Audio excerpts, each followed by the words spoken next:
Capítulo 3. Il Palazzo dei Frati. Era a primeira vez que o menino Marcelino Angeben, futuro Frei Caetano, viajava para tão longe. Na madrugada, a insônia importunava, ansioso por imaginar como seria a futura moradia, Il Palazzo dei Frati. Dormiu cerca de 4 horas e à meia-noite já estava de pé para acertar os últimos preparativos da longa viagem de 20 quilômetros até a colônia Condé. Na mesa posta, iluminada por uma vela fixada sobre uma lata antiga, fartou-se de pão, queijo e salame. Enquanto isso, sua mãe preparava o merendim para a viagem, além de recomendar que não comesse a perna de salame e a forma de queijo que deveriam ser entregues como presente aos seus anfitriões. A comida e as poucas peças de roupa foram enroladas em uma pequena trouxa de pano. Abraçou os irmãos e disse sim para todas as recomendações da mãe, não lembrando quase nada em poucos minutos, a não ser ficar longe das janelas e brigas. Havia ouvido muitas vezes a ponto de internalizar. Não imaginava que um dia sentiria saudade desse dia. Marcelino partiu acompanhado do pai, cada qual em seu cavalo.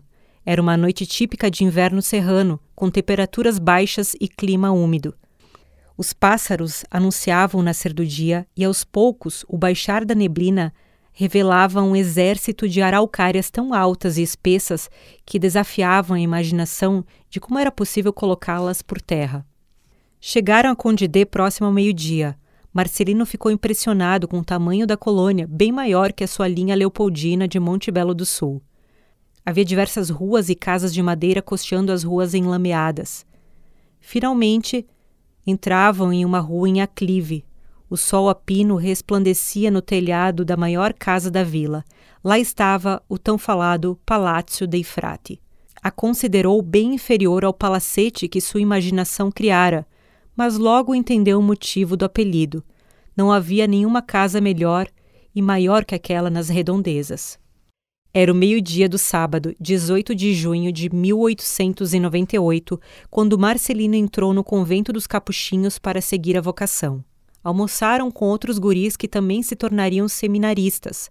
À tarde, de Santa Clara, Carlos Barbosa, chegaram os primos Cipriano e Silvio Breda, Giocondo Deitos e os primos Pellegrino Giacomé, Frei Cassiano, e Olivo Giacomé. De Silva Pinto, Pinto Bandeira, à tardinha chegaram Serafim Espada, Frei Romualdo, um tal de Alexandre e José Pizzamilho. Estava formada a primeira turma da escola seráfica, idealizada por Frei Bruno de Giloné.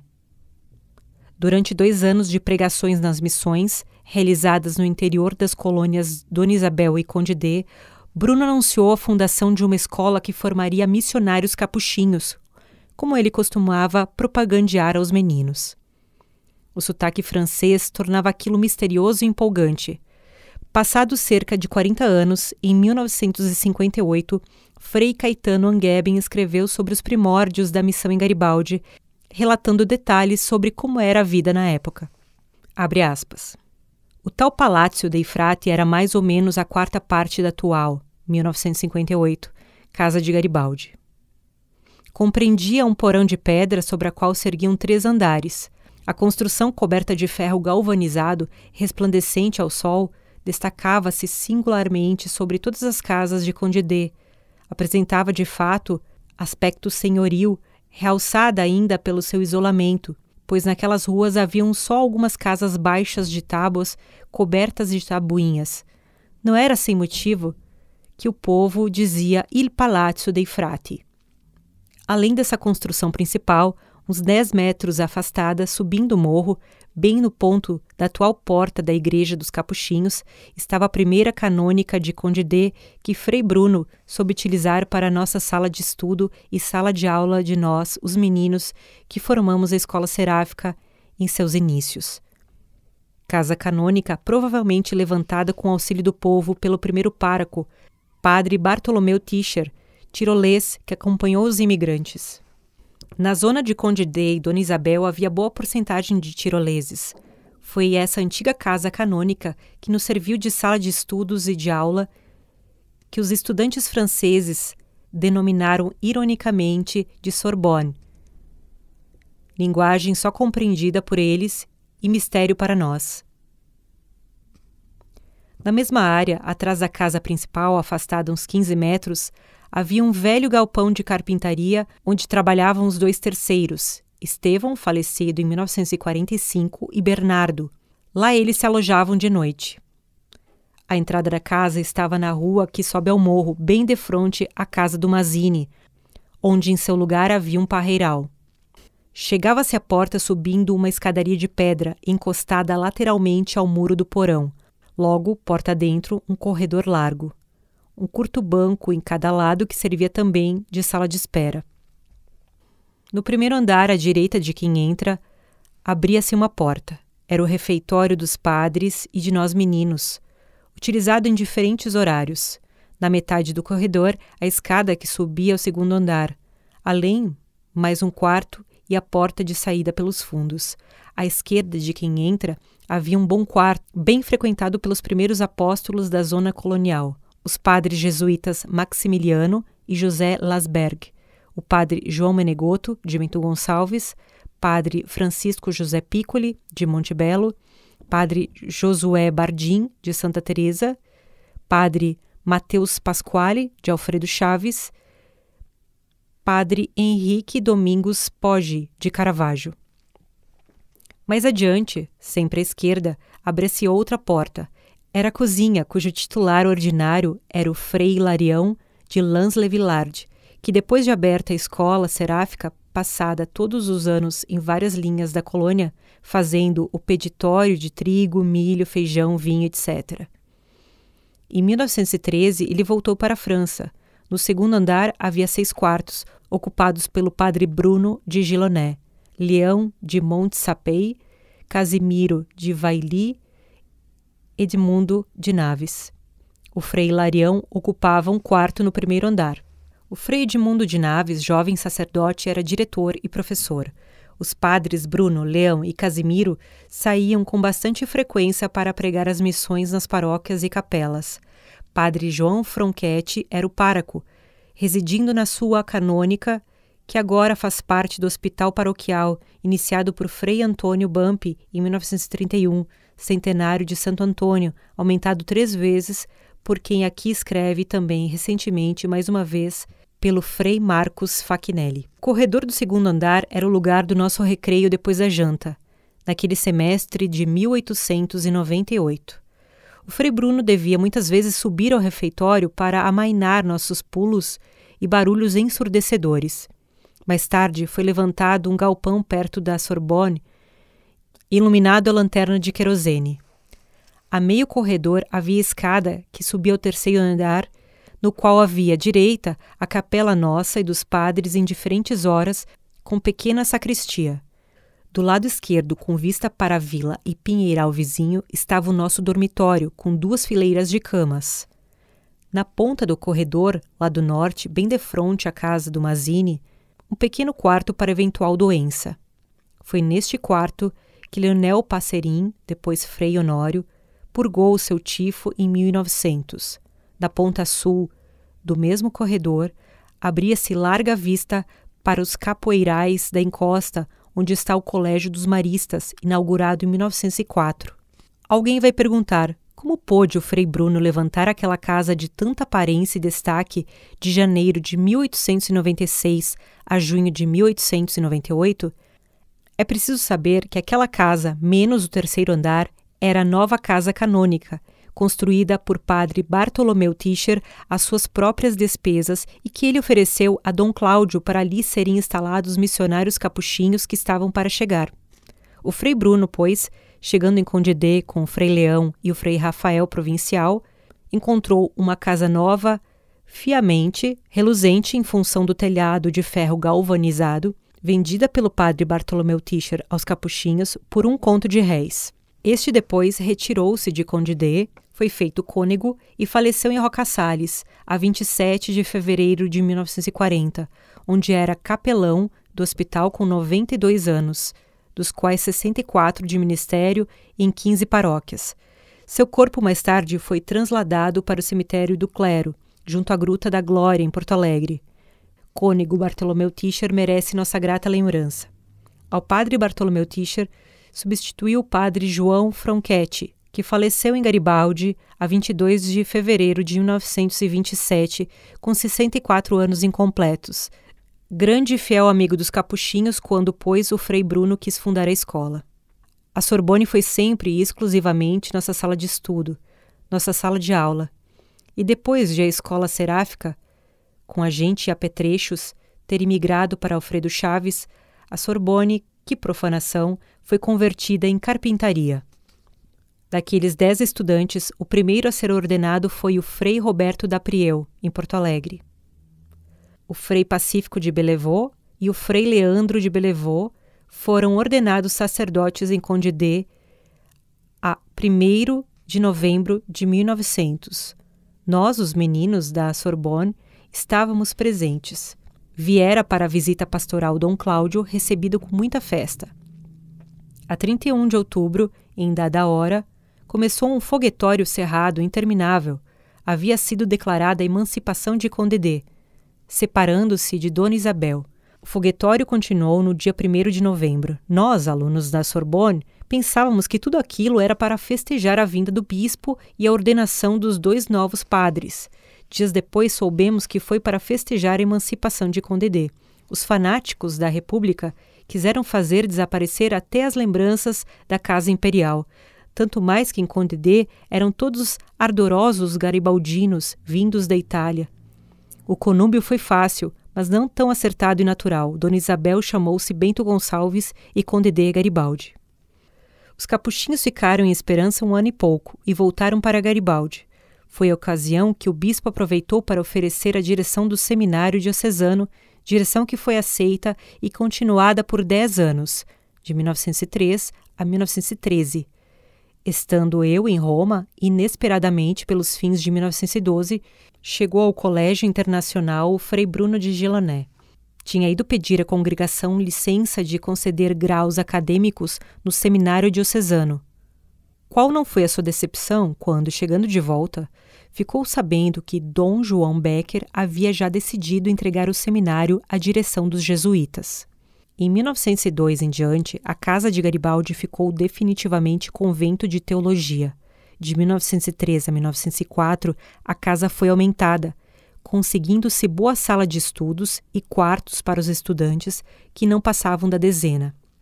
De 1908 a 1909, o Frei Alfredo de Saint-Jean d'Arves construiu um coro-capela, espaçoso para o número de estudantes daqueles anos, sendo Frei João de Conin reitor do Seminário de Porto Alegre e comissário provincial. O coro-capela fazia um T com a construção de 1913 e 1904. Uma passagem de 3 a 4 metros separava a Sorbonne, carpintaria, do coro-capela. Assim terminou a capela primitiva do 3º andar e o espaço ficou ocupado por quartos de estudantes.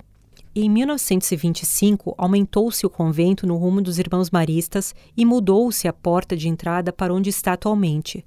A cozinha e refeitório também mudaram de lugar. Finalmente, em 1930 e 1931, houve aumento da parte do refeitório atual e a construção do coro e da igreja. Nesta ocasião, foram arrasados os aumentos de 1903 a 1904, o coro-capela de 1908 a 1909 e também, ó tempora, a Sorbonne, carpintaria, teve que desaparecer da figura deste mundo. Sic transit figura mundi. Assim passam as coisas do mundo. Também, na mesma fúria de trabalhos, foi rebaixado o orgulho do primitivo Palazzo dei Frati e sistemado na forma do resto do convento. Santa Maria, maio de 1958, Frei Caetano Angeben. Texto publicado em Costa Rovilho de Boni, Luiz A., Os Capuchinhos do Rio Grande do Sul, Porto Alegre, Est, Caxias do Sul, Correio Rio Grandense, 1996, página 31 a 37. Capuchinhos em Conde d'Eu.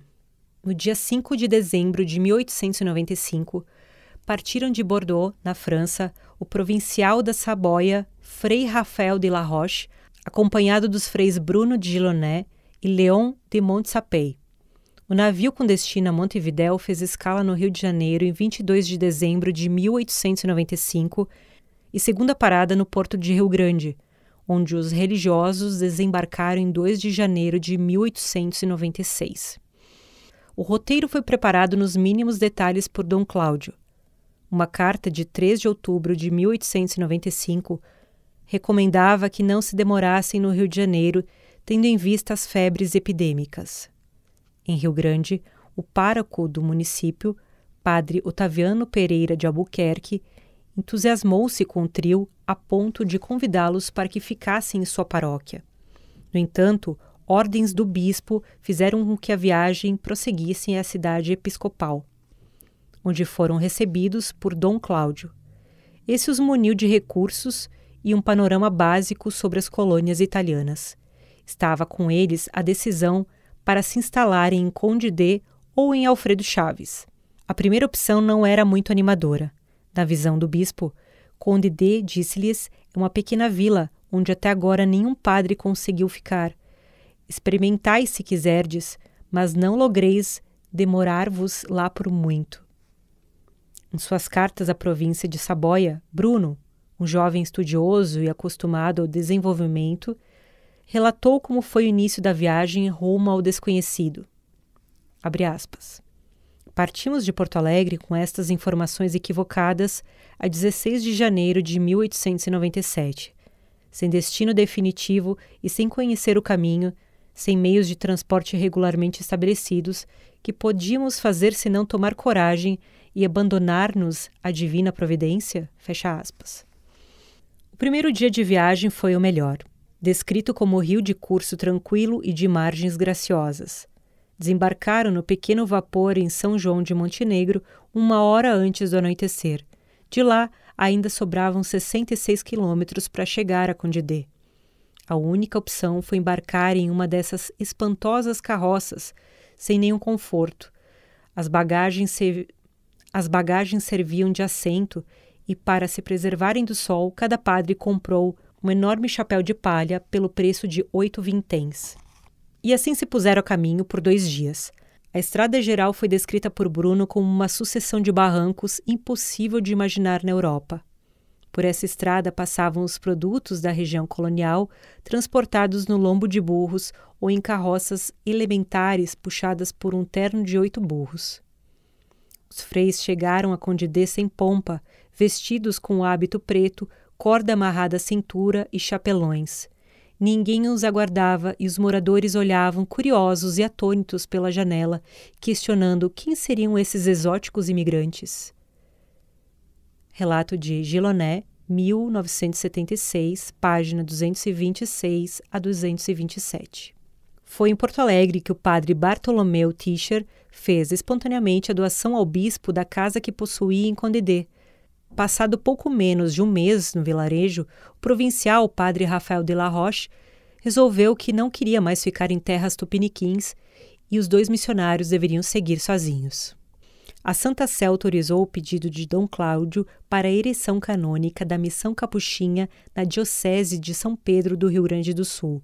O ato aconteceu não sem resistência do definitório provincial, que não levava fé na empreitada, com medo de que se repetisse o fracasso da missão de Gazir no Líbano. Em 1890 surgiram novos conflitos contra os religiosos na França, levando os capuchinhos a relocarem seu seminário para Gazir no Líbano. Essa decisão tinha como objetivo contornar, ademais, as exigências da Lei de Serviço Militar Francesa, que oferecia dispensa aos jovens que deixavam o país antes de completarem 30 anos de idade. Tanto deu certo que os estudantes de outras missões, inclusive de Gazir, foram enviados ao convento de Condé. Bruno de Giloné, o empreendedor da fé que transformou o Rio Grande do Sul. Se Bruno de Giloné vivesse em nosso tempo, certamente seria exaltado como um case empreendedor de sucesso. As cartas que ele enviava ao seu superior em Saboia revelam uma personalidade perspicaz daquelas afeitas à competição. Lhe incomodava o fato de outras congregações e religiões estarem expandindo dentro do Rio Grande do Sul. Bruno queria evangelizar e ajudar o povo a viver conforme os preceitos do catolicismo. Mas também enxergava ali uma maneira de fortalecer financeiramente a missão dos capuchinhos. A colônia Condé era um terreno fértil para erguer um império de fé e devoção. Mais do que um religioso dedicado, foi um líder perspicaz que impulsionou a presença capuchinha no país. Nascido em Giloné em 9 de dezembro de 1859, filho de Jean-Baptiste Bellier e Sophie Mingot, e batizado como Adrien Charles Prosper Bellier, deixou sua terra natal na França para aportar em terras gaúchas, movido por uma fé inabalável e um desejo ardente de evangelizar. A visão empreendedora de Frei Bruno se manifestou por meio da implantação da Ordem Capuchinha. Para ele, não bastava pregar a fé, era imprescindível a criação da província capuchinha do Sagrado Coração de Jesus. Para fortalecer a ordem, ele foi buscar no Líbano os cursos de filosofia e teologia, assegurando a formação de novos missionários e a perpetuação da fé capuchinha na região. Impulsionado por um fervor missionário, Frei Bruno percorreu toda a região, pregando e disseminando a devoção. Sua voz ecoava em cada canto, inspirando e transformando a vida de milhares de pessoas. Bruno fundou a Escola Seráfica em Garibaldi e mais tarde o Seminário Seráfico em Veranópolis e atuou na formação do clero do Seminário Diocesano de Porto Alegre. Foi a mente que idealizou um dos jornais mais importantes da história do Rio Grande do Sul, o Correio Rio-Grandense. Sua última grande obra foi a campanha de arrecadação de doações e construção da nova Igreja Matriz de Garibaldi. Em 1924, quando percebeu que sua missão estava cumprida, retornou à província de Saboia, onde viveu seus últimos anos. Faleceu no convento de Chambéry a 4 de novembro de 1932, com 79 anos. Fundado em 1897, o jornal republicano caxiense vangloriava-se de ser o primeiro da região. O vigário Pietro Nosadini não simpatizava com sua abordagem e compreendeu que precisava de um porta-voz. 1º de janeiro de 1898, o Il Colono Italiano. O objetivo era criar um canal de comunicação voltado para o Campo dos Bugres, Caxias do Sul, e redondezas, buscando promover o catolicismo e servir de exemplo, abre aspas, aos covardes e indiferentes, fecha aspas. Em uma carta datada de 20 de agosto de 1904, Frei Bruno apresentou ao provincial de Saboia o seu projeto de inaugurar um jornal em Garibaldi. Há tempos ele observava o estilo de vida dos colonos e percebia o quanto estavam necessitados de orientação religiosa. Já se passavam mais de 25 anos que deixaram a pátria-mãe e as raras notícias que recebiam chegavam de jornais das capitais, trazidos de vez em quando por tropeiros e viajantes. Em um manuscrito de 12 de outubro de 1904 ao bispo Dom Giovanni Scalabrini, Bruno renovou a defesa da aquisição de uma pequena impressora que levaria periodicamente, no seio das famílias, em sua língua materna, uma página do Santo Evangelho, explicada e comentada, uma história edificante, alguns conselhos de agricultura. Sua ideia inicial vislumbrava uma revista mensal para a formação religiosa escolar, no entanto também desejava que servisse como informativo aos colonos, que há décadas viviam alienados na rotina de trabalho com pouca, quase nenhuma notícia sobre o país e o mundo. Bruno argumentou com Scalabrini que sem imprensa não se fazia nada em um lugar como a pequena vila do início do século XX. Sua ideia consistia em comprar uma impressora dos franciscanos sediados em Lages, ou uma segunda opção disponível em Porto Alegre. A autorização chegou entre o final de 1904 e início de 1905. O Frei não estava sozinho no projeto. Teve como braço direito o pároco da paróquia de Santa Teresa de Caxias do Sul, padre Carmine Fazulo. Assim, em 13 de fevereiro de 1909, circulou em Caxias do Sul a primeira edição do jornal La Libertà. Logo na 15ª edição, a paz deixou de reinar devido à atuação do novo pároco, padre Francisco Baldassari. Sua gestão durou apenas 4 meses, o suficiente para entrar em atrito com os fabriqueiros e o povo. O que ele teria dito ou feito não ficou muito bem explicado. O fato é que houve conflito de interesses. Il Colono Italiano. Devido ao dissabor entre os fabriqueiros e o então editor Baldassari, os capuchinhos designaram um novo diretor ao jornal, padre Giovanni Franchetti. Em 27 de dezembro de 1909, na edição de número 45 de La Libertà, Garibaldi se tornou a sede do jornal. A linha editorial se autoproclamava católica e voltada para os assuntos do dia a dia dos colonos. Em fevereiro e março de 1910, o jornal fez uma campanha para mudar seu nome.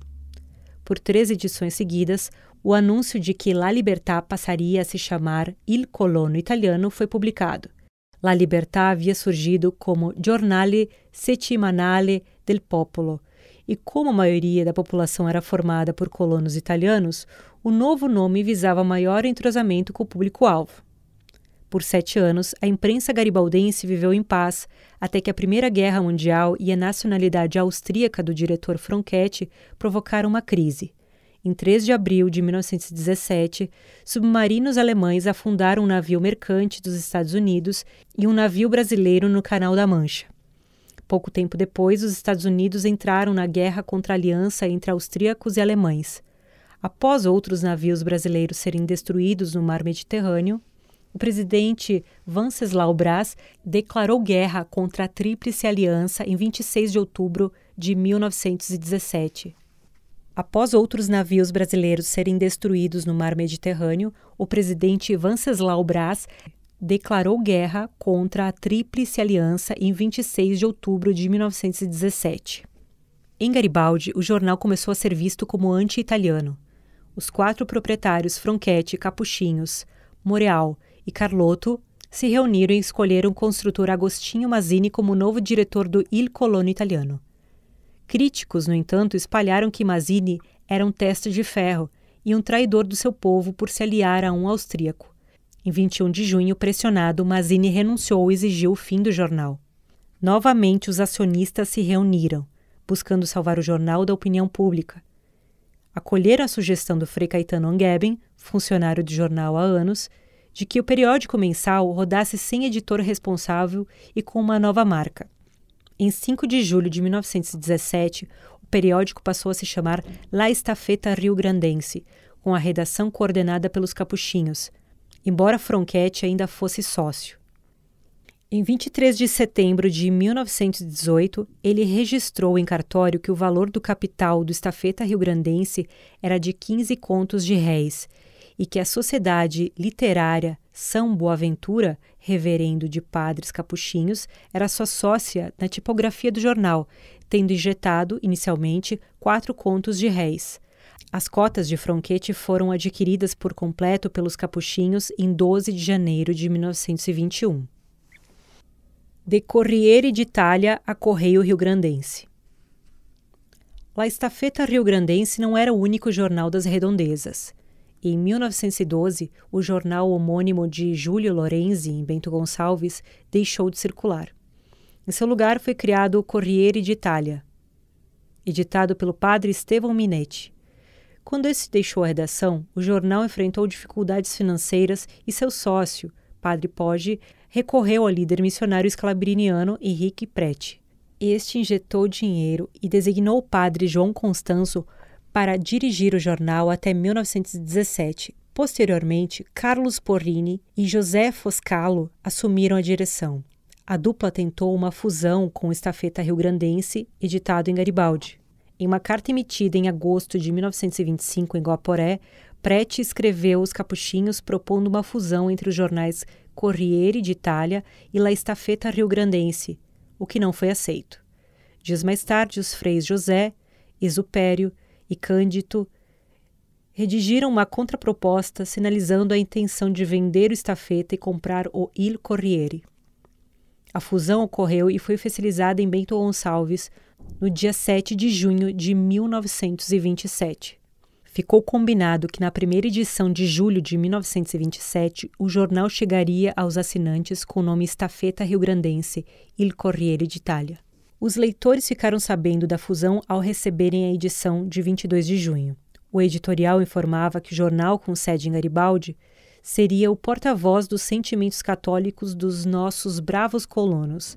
Nas edições seguintes, foi noticiado que o Il Corriere de Bento Gonçalves encerrava as atividades e os agentes do respectivo jornal agora faziam parte da equipe do Estafeta Riograndense. Por questões de logística, em 12 de dezembro de 1950, o diretor Frei Silvio Amiliato obteve autorização para transferir o jornal para Caxias do Sul. Portanto, o Correio Rio-Grandense foi garibaldense por 23 anos, de 1927 a 1950. Isento, mas nem tanto. Embora o Correio Rio-Grandense tenha se esquivado de um posicionamento político declarado ao longo de sua história, em alguns momentos, declarações deixavam claro seu viés. Em 1917, o austríaco tirolês Padre Franchetti declarou apoio à Áustria quando eclodiu a Primeira Guerra Mundial. Anos mais tarde, na gestão de Frei Cândido Maria Bampo, em 10 de maio de 1928, um manual de redação foi criado orientando evitare qualunque politica di partito ou de nacionalità. No entanto, como todo ser humano possui suas inclinações, as preferências do jornal apareceram subjetivamente, seja pelas escolhas das fontes entrevistadas, a omissão de algumas vozes sociais ou a simples escolha de palavras. Na década de 1920, o jornal abraçou Benito Mussolini. Na última edição do Correio Rio-Grandense, uma matéria especial revela que, naquela época, a Itália passou a ser vista como uma nação modelo. Em 1941, quando o Papa condenou o fascismo, o jornal ignorou a condenação e continuou a emitir opiniões inflamadas a favor do movimento. O Correio Rio-Grandense era visto pelos políticos como uma grande potência para a arrecadação de votos. A última edição do Correio detalha que, de 1945 a 1955, tempo de vários embates eleitorais, caravanas visitavam o jornal com o objetivo de mendigar uma recomendação ou um elogio. Passaram pelas redações as comitivas de Juarez Távola, Milton Campos e Jânio Quadros.